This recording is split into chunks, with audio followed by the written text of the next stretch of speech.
Shalom saudara-saudara yang kasih dalam nama Tuhan. Pada kesempatan yang indah ini kita berjumpa lagi dalam live streaming yang kita akan lakukan pada kesempatan yang indah ini. Tapi sebelumnya saudara, kita akan berdoa terlebih dahulu. Bapa di surga, kami mengucap syukur banyak terima kasih buat rahmat anugerah-Mu kalau kami bisa melakukan satu kegiatan live streaming ini ya Bapak. Biar Engkau ambil alih semuanya ya Bapak. Engkau berkati kameramen, Engkau berkati kru, editor, produser, semua yang melakukan hal ini di dalam kegiatan ini. Engkau berkati Tuhan. Dalam segala ekonominya, rumah tangganya Tuhan Engkau berkati. Terima kasih Tuhan. Engkau juga akan urapi hamba-Mu ini ya Tuhan. Tidak ada apa-apa menjadi ada apa-apanya. Oleh karena kemurahan-Mu dan Roh Kudus-Mu Bapa. Terima kasih Tuhan. Hanya di dalam nama Tuhan Yesus kami sudah berdoa dan mengucap syukur yang percaya. Katakan amin.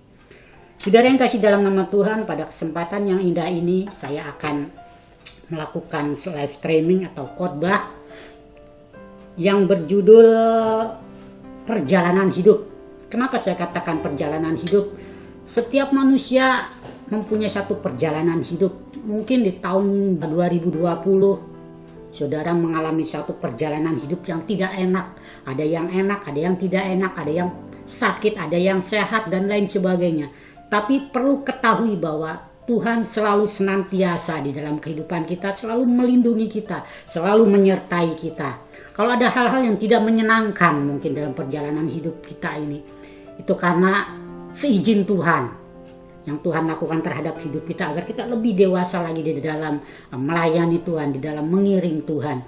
Saudara, saya akan bacakan di Yohanes 4 ayat 1 sampai 14. Tapi terlalu panjang, saya akan singkat saja di dalam, tapi kita ambil dari Yohanes 4 ayat 1 sampai dengan 6. Demikian bunyi firman Tuhan. Ketika Tuhan Yesus mengetahui bahwa orang Farisi telah mendengar bahwa ia memperoleh dan membaptis murid lebih banyak daripada Yohanes.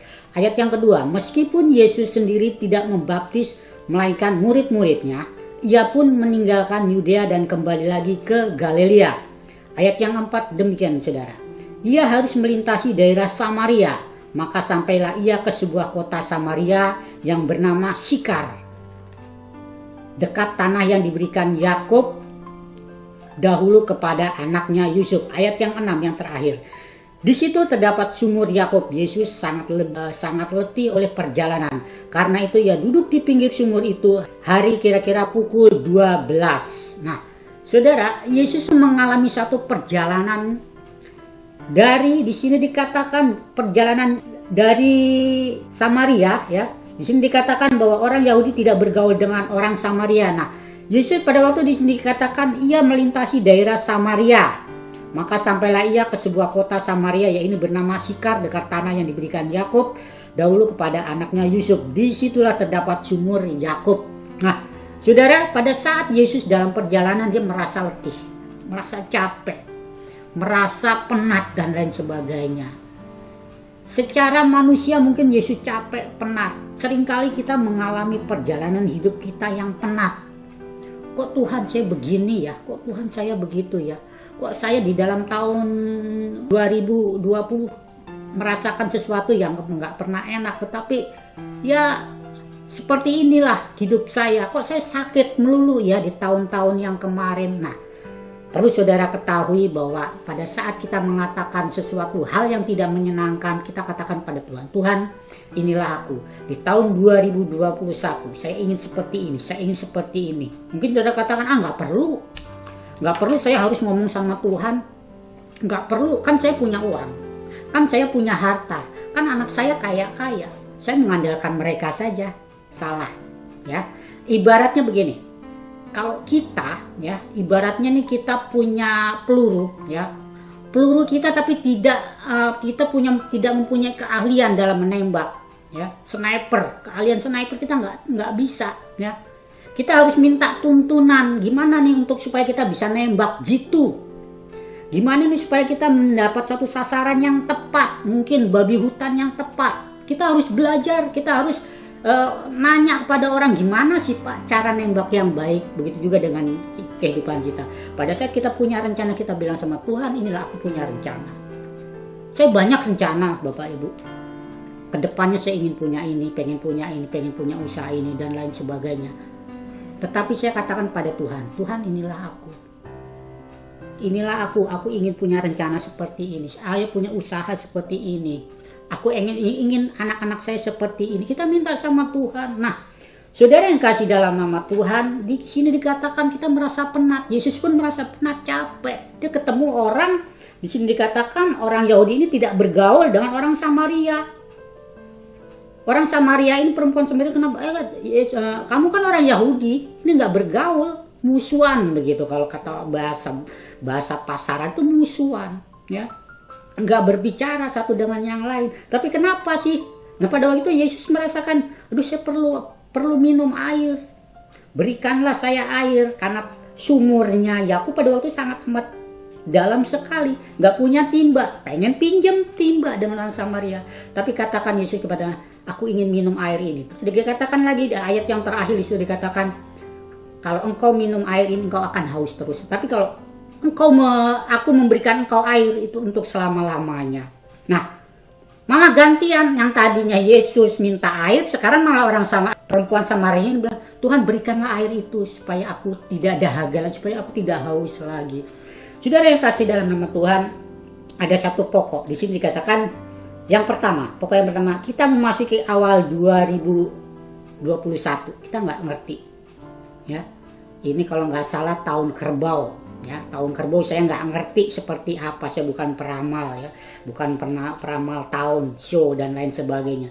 Tetapi kalau kita katakan bahwa kerbau itu adalah yang harus dipacu. Ya, kerbau itu jalannya pelan, lewat begitu kan, ya. Kalau kita misalkan menurut orang-orang yang pintar dalam meramal, tapi kita kembali lagi kita kepada Tuhan. Kerbau itu kan lambat. Ya, tahun 2021 ini kita pengennya tuh jadi nanti seperti kerbau gitu. Tapi kita katakan yang pertama bahwa yang pertama minta petunjuk Tuhan.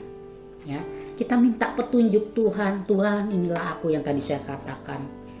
Gimana nih supaya saya bisa berhasil? Saya nggak mau gagal Tuhan di tahun-tahun kemarin. Saya pengen tahun 2021 ini seperti ini dan lain sebagainya. Kita minta petunjuk Tuhan. Ada ayatnya. Kalau saya nggak bilang ya cuma ngomong doang Pak Yosua, tapi ada ayatnya Bapak Ibu. Di sini dikatakan minta petunjuk Tuhan, itu pertama ya. Mazmur 86 ayat yang 11. Kita akan bacakan. Mazmur 86 ayat yang ke-11 demikian. Tunjuklah kepadaku jalan-Mu, mu-nya besar, ya. Jalan-Mu, ya Tuhan, supaya aku hidup menurut kebenaran-Mu. Bulatkanlah hatiku untuk takut akan nama-Mu. Yang pertama gampang, ya. Di sini dikatakan tunjukkanlah kepadaku jalan-Mu, ya Tuhan. Jalan-Mu, ya Tuhan. Kemudian di situ dikatakan lagi, supaya aku hidup menurut kebenaran-Mu. Bulatkanlah hatiku untuk takut akan nama Tuhan. Nah, berarti kalau kita minta petunjuk Tuhan, kita harus takut akan nama Tuhan, takut akan Tuhan. Maka Tuhan juga akan memberikan sesuatu peluang bagi kita. Tuhan akan menunjukkan kebenaran, ini loh, kamu harus begini. Ini loh, kamu harus begini. Kalau kamu punya usaha, kamu harus usaha ini dan lain sebagainya. Kita minta petunjuk Tuhan.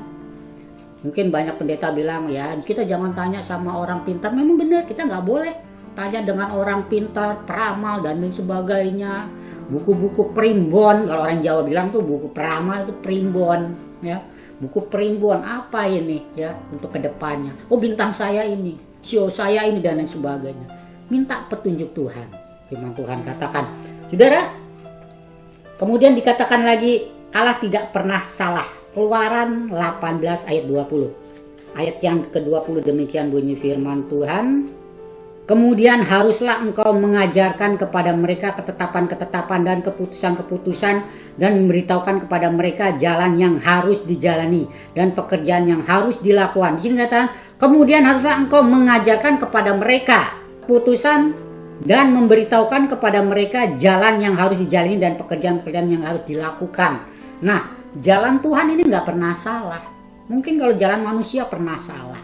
Satu ketika saya pernah naik sepeda, ya, naik sepeda bersama dengan salah satu karyawan dari dulu mama saya atau ibu saya punya satu perusahaan, anak buahnya gitu. Saya main sepeda, wah waktu kecil saya senang gitu. Ternyata kesasar, nggak tahu jalannya. Saya tanya sini, oh ke sana, ke sini dan lain sebagainya. nggak tahu jalan. Nah kebetulan karyawan daripada ibu saya ini juga orang dari desa gitu, nggak tahu jalan. Ini kemana nih kemana? Akhirnya kita terprosok, kita akhirnya nyasar begitu saudara ya, nggak tahu jalannya yang mana. Kita tanya sesuatu yang tepat, terus akhirnya saya tanya dengan polisi, Pak jalan ini, oh itu lurus dan lain sebagainya. Tanya yang tepat. Pada saat kita nggak punya jalan menuju yang kita dalam kebimbangan, kita cari jalan ya, kita tanya yang tepat sama Yesus. Tuhan inilah aku, Tuhan inilah aku ingin punya ini, aku punya ini, aku punya obsesi seperti ini ke depannya. Nah, kemudian lagi saudara yang kasih dalam Tuhan, hanya Allah yang mengetahui jalan kehidupan. Mazmur 16 ayat 11. Yuk kita lihat. Engkau memberitahukan kepadaku jalan kehidupan. Engkau memberitahukan kepadaku jalan kehidupan. Kemudian di hadapanmu ada sukacita berlimpah-limpah, di tangan kananmu ada nikmat senantiasa. Di sini dikatakan engkau memberitahukan kepadaku jalan kehidupan. Kemudian lagi di hadapanmu ada sukacita berlimpah-limpah, di tangan kananmu ada nikmat senantiasa. Jadi jalan yang Tuhan berikan itu nggak pernah meleset. Nah, itu poin yang pertama, kita minta petunjuk Tuhan. Poin yang kedua, saudara yang kasih dalam Tuhan, Tuhan berjalan di depanmu. Tuhan berjalan di depanmu. Pada tahun 2021 kita minta Tuhan berjalan di depan kita. Seringkali kita egois, seringkali kita sombong diri Bapak Ibu. Tuhan tuh di belakang. Artinya apa? Kita di depan, Tuhan di belakang. Tuhan kan tameng ada nih di depan, bukan di belakang. Pada saat ada masalah, kita kena duluan ya, kena. Pada saat ada huru hara, ada panah, kena duluan.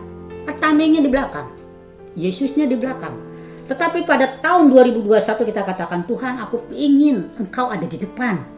Engkau menjadi tameng dalam kehidupan saya, dalam keluarga saya, dalam studi saya, dalam pekerjaan saya. Biar Engkau ada di depan, aku ada di belakang. Artinya apa? Utamakan Tuhan terlebih dahulu.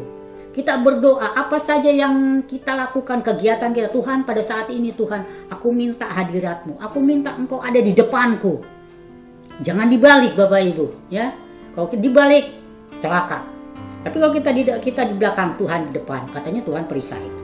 Tapi Tuhannya di belakang, artinya menomor dua kan. Mungkin pada saat ke gereja, hari Minggu, nggak perlu hari Minggu, ya minggu depan kan masih bisa. Artinya apa? Menomor dua kan Tuhan. Sampai pendetanya bilang, Minggu ya ke gereja ya, jangan lupa ada yang khotbahnya ini bagus loh, ini baru datang. Jadi yang dicari bukan Tuhan dulu, pendetanya lucu, wah kocak, ya, wah ada artis yang baru bertobat dan sebagainya.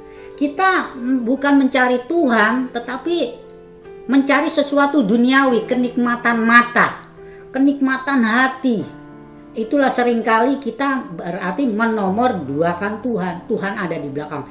Tapi mulai saat ini kita punya komitmen. Tuhan, aku ingin Engkau ada di depan. Aku ada di belakang.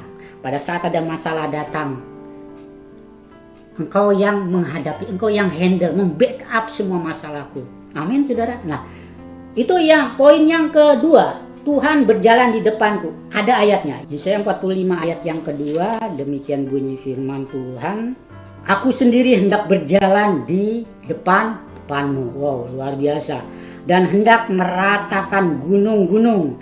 Hendak memecahkan pintu-pintu tembaga. Dan hendak mematahkan palang-palang besi. Wih, dahsyat men. Di sini dikatakan, aku sendiri berjalan. Artinya di sini besar. Aku sendiri hendak berjalan di depanmu.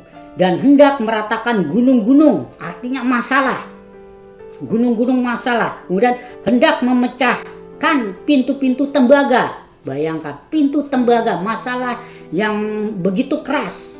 Dan hendak mematahkan palang-palang besi. Wah, kalau kita memiliki Tuhan, apapun masalah kita, apapun problemnya kita, penyakit kita, kita katakan ini Tuhan. Di tahun 2020 aku tinggalkan.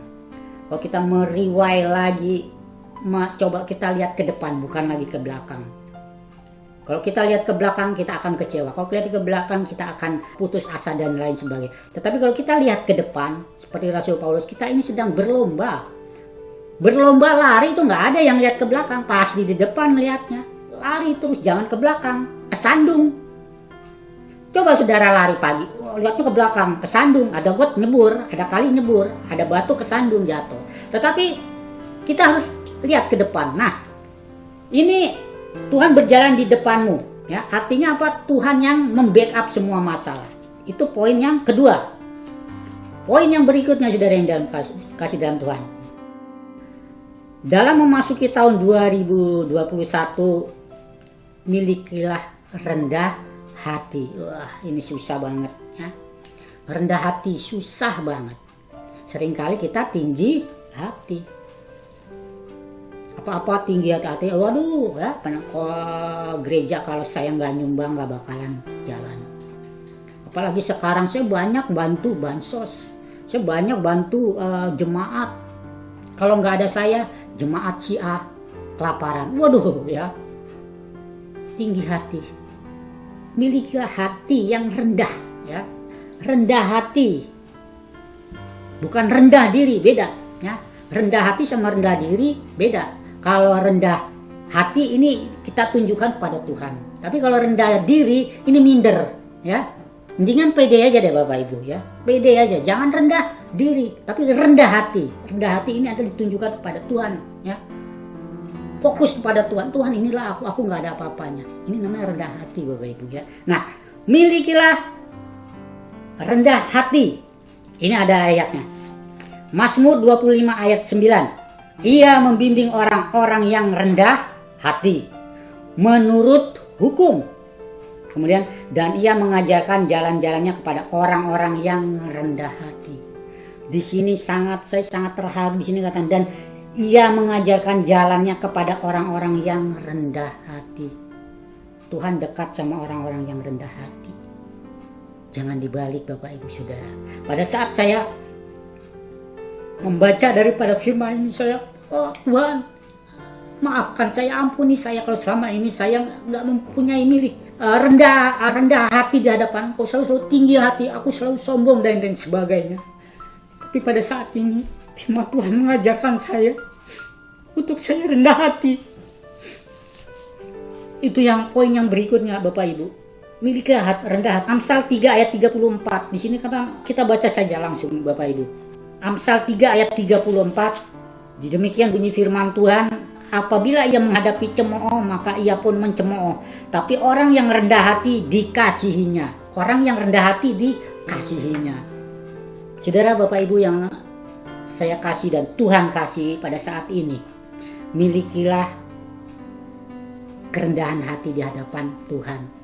Ayat penutup yang akan saya sampaikan adalah ini ayat penutup saudara, ya. Ini terdapat di Ulangan 11 ayat 12. Demikian bunyi firman Tuhan. Suatu negeri yang dipelihara oleh Tuhan Allahmu, mata Tuhan Allahmu tetap mengawasinya dari awal sampai akhir tahun. Sangat amat luar biasa Bapak Ibu, sini dikatakan bahwa suatu negeri yang dipelihara oleh Tuhan, yaitu negeri apa? Negeri Indonesia. Bangsa Indonesia, negeri Indonesia, negara Indonesia. Allahmu, mata Tuhan Allahmu tetap mengawasi dari awal sampai akhir. Kemudian lagi di sini dikatakan, jika kamu dengan sungguh-sungguh mendengarkan perintah-perintahku sampaikan kepadamu pada hari ini, sehingga kamu mengawasi Tuhan Allahmu dan beribadahlah kepadanya dengan segenap hatimu dan dengan segenap jiwamu. Saudara yang kasih dalam nama Tuhan, biarlah firman Tuhan ini menguatkan hati kita di tahun 2021 ini menjadi satu pegangan buat kita, menjadikan satu rema, menjadikan satu patokan mercusuar dalam kehidupan kita, dalam menjalankan kehidupan ini. Apalagi situasi lagi sedang mungkin tidak nyaman, ya, yang kita alami pada saat ini. Tapi biarlah kita minta Tuhan pimpin, biarlah Tuhan di depanku dan aku di belakangku. Di sini katakan biarlah di awal tahun ini kita minta petunjuk Tuhan. Apapun yang kita lakukan, kita minta petunjuk Tuhan. Jangan egois, jangan kita merasakan bahwa kita pintar, kita hebat, kita kaya. Biarlah firman Tuhan ini menguatkan hati kita masing-masing, biar saudara lebih maju ke depannya. Puji akan nama Tuhan, kita tutup dalam doa. Bapa di surga, terima kasih Tuhan buat firman-Mu yang mengingatkan kami dan menjadi acuan Tuhan untuk kami ke depannya ya Bapak. Biar firman Tuhan ini ya Tuhan menguatkan kami ya Tuhan, pribadi lepas pribadi dimanapun mereka berada ya Bapak. Terima kasih Tuhan, hanya di dalam nama Tuhan Yesus kami sudah berdoa dan mengucap syukur. Haleluya yang saya katakan. Amin.